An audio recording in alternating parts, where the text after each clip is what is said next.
Olá pessoal, tudo bem? Então, terça-feira tensa nos mercados aqui no Brasil. A gente observou aí a bolsa, tanto a bolsa quanto o mercado de juros abriram bem, até mais ou menos por volta das 3 da tarde. Os juros estavam caindo, a bolsa subindo e a bolsa inverteu e os juros também. Então, os juros caindo passaram a subir.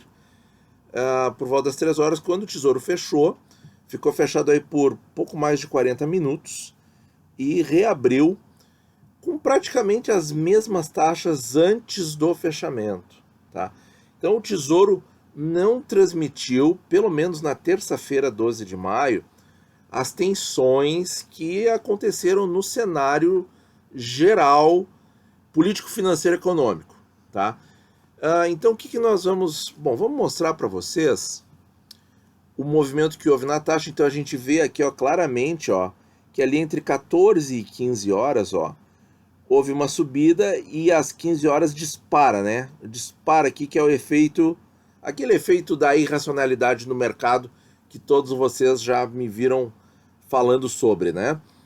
Então tava tranquilo aqui, ó, começo da manhã caiu, tava se mantendo, aí subiu um pouquinho e tal, até que veio esse fato aí, que eu vou comentar também. E depois aí o Tesouro ficou fechado 40 minutos e depois baixou. Estranho, né? Porque se fosse só aquele fator, eu acho que não teria que ter baixado aqui. Mas assim, como é que será que vai abrir hoje? Será que vai ser estresse atrás de estresse e só subindo, subindo, subindo? São perguntas, né, gente? Bom, o principal aspecto é isso aqui, tá? Que saiu no site do Antagonista. Falando disso aqui, sobre essa questão do vídeo aí da reunião ministerial do dia 22 de abril, tá? Que repercutiu porque pessoas que assistiram a esse vídeo fizeram comentários para a imprensa, né? E teria aqui essas questões aqui que poderiam levar a um impeachment do presidente da República. Bom, nesse aspecto, gente, é o seguinte, tá? Vamos trocar a tela aqui. É complicado, né? Porque a gente aqui no canal, a gente tem que deixar de fora, a gente tem que fazer análise fria da parte financeira, tá? É isso que a gente quer fazer. Tá? A gente tem que deixar de lado qualquer paixão política de A, B, C, D, E, F, G e vai todo o alfabeto aí, tá? Mas o que eu vejo é o seguinte, se aquilo é grave o suficiente, por que corrigiu um pouco aqui? Era para ter continuado subindo, era para ir para 8,5%, 9% esse DI futuro aqui. Não era para ter voltado, tá? Não estou entrando no mérito se o que foi divulgado pelos jornalistas ali é grave ou não, tá? Só estou falando da resposta do mercado. E o que nós devemos fazer? Nós devemos estar preparados, ter um plano para caso o impeachment aconteça e caso o impeachment não aconteça. E aí a pergunta que vem é a seguinte: lá na época da Dilma Rousseff, quando houve impeachment, os tesouros IPCA chegaram a pagar a inflação mais 7,8% ao ano. E aí a pergunta é, será que essa taxa volta se houver outro impeachment agora? E a minha resposta, a princípio, é talvez não. Talvez não dispare tanto assim, certo? Porque vamos pensar o seguinte, agora, havendo essa substituição no comando do Poder Executivo, o mercado não vê grandes mudanças, certo? Porque muito provavelmente o Ministério da Economia continuaria com os mesmos planos, o enfrentamento da crise continuaria o mesmo, continuaria da mesma forma, certo? Talvez a imprensa fizesse comentários favoráveis ao novo governo que assumiria. Então, assim, talvez as taxas nem subam tanto assim. Então, o que eu penso assim, tá? Eu acho que a gente tem que ficar observando e acompanhando os fatos. Quem quiser esperar um pouco para entrar, olha, acho que vale a pena esperar, porque pode ser que estresse, mas a ponto dia 7,80 eu acho que não. Será que chega a 5% nos IPCAs longos? Aí eu já fico mais na dúvida, tá, pessoal? Sendo bem franco, bem honesto com vocês. Chegar a 5% eu já fico na dúvida, mas chegar a 7 eu acho que não. Acho que não chega nos níveis que aconteceram lá em 2015, 2016, né? Mas o que eu penso também é que não é só o estresse político, gente. Não é só, é tudo junto. É tudo junto e misturado, como era o título de um antigo programa de humor, né? Então eu vou mostrar aqui algumas manchetes para vocês. Por exemplo, essa matéria aqui, ó, que saiu ali praticamente no mesmo horário da divulgação aí dessas pessoas que saíram da reunião, do vídeo, ó, dólar passa a subir ante real com piora em sinal externo ou em cenário externo, né?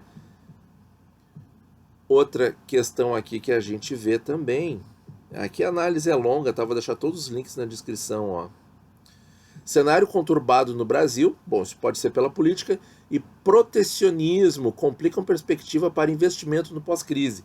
Então, quer dizer, o pessoal aqui está comentando que no cenário de recuperação pós-Covid-19, o que, que aconteceria?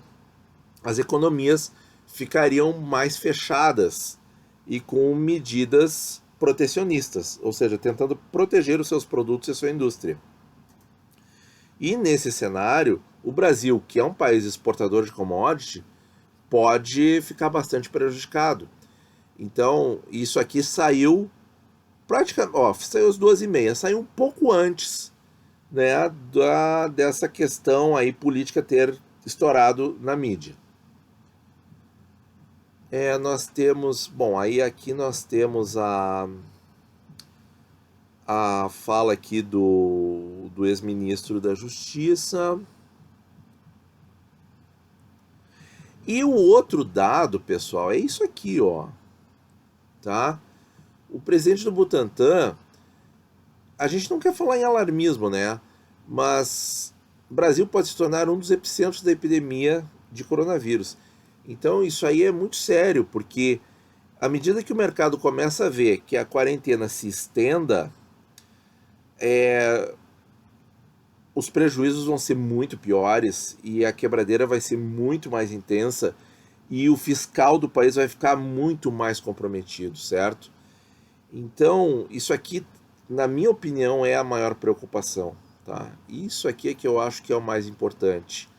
Claro, cenário externo também, cenário político também, mas enfim, cenário político ali, ó, por que começou a baixar de novo, né? Não faz sentido. Tinha que ter ido para 8,5 ou 9. Olha aí, ó.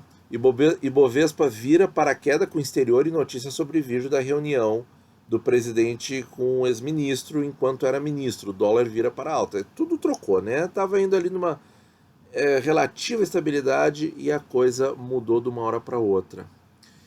E aí, pessoal, eu tenho essa notícia aqui externa. Vocês já ouviram falar naquele fundo da Noruega? Aquele fundo aí que seria proprietário de 1% de todas as ações negociadas nos maiores pregões do mundo? Pois é, esse fundo soberano norueguês estaria, ó, ele diz aqui na matéria que a Noruega vai precisar de financiamento, né? E aí vai usar um pouco dessas reservas, né, desse fundo soberano.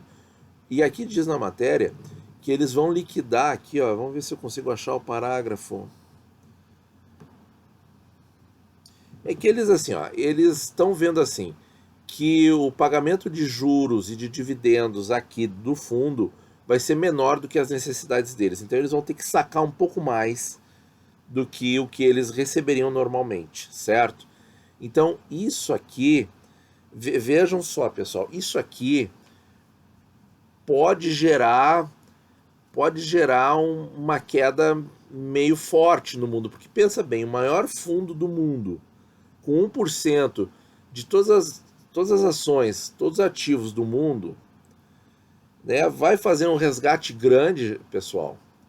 Eu não consigo ver outra coisa a não ser queda de preço nas bolsas internacionais, certo? Por quê? Porque tem um grande player liquidando ativos porque precisa se financiar.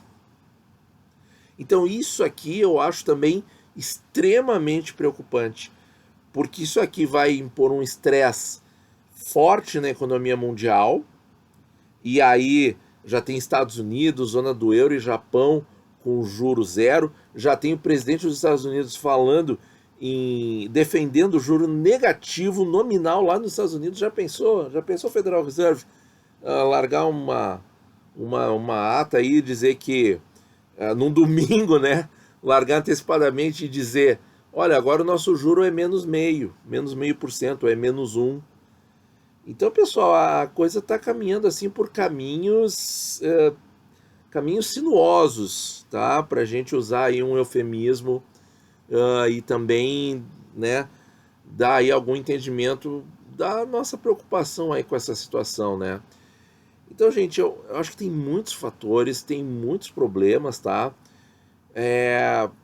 O que a gente tem que fazer é o seguinte, na nossa realidade local, a gente tem que estar posicionado nos nossos investimentos para os dois cenários, tá? Lembrar sempre que nas crises o melhor a fazer é não fazer nada ou manter o seu plano. Quando vier preço bom nos ativos que você gosta, você compra um pouquinho mais. Pode esperar, momentos de tensão é bom esperar, não tem problema nenhum, certo?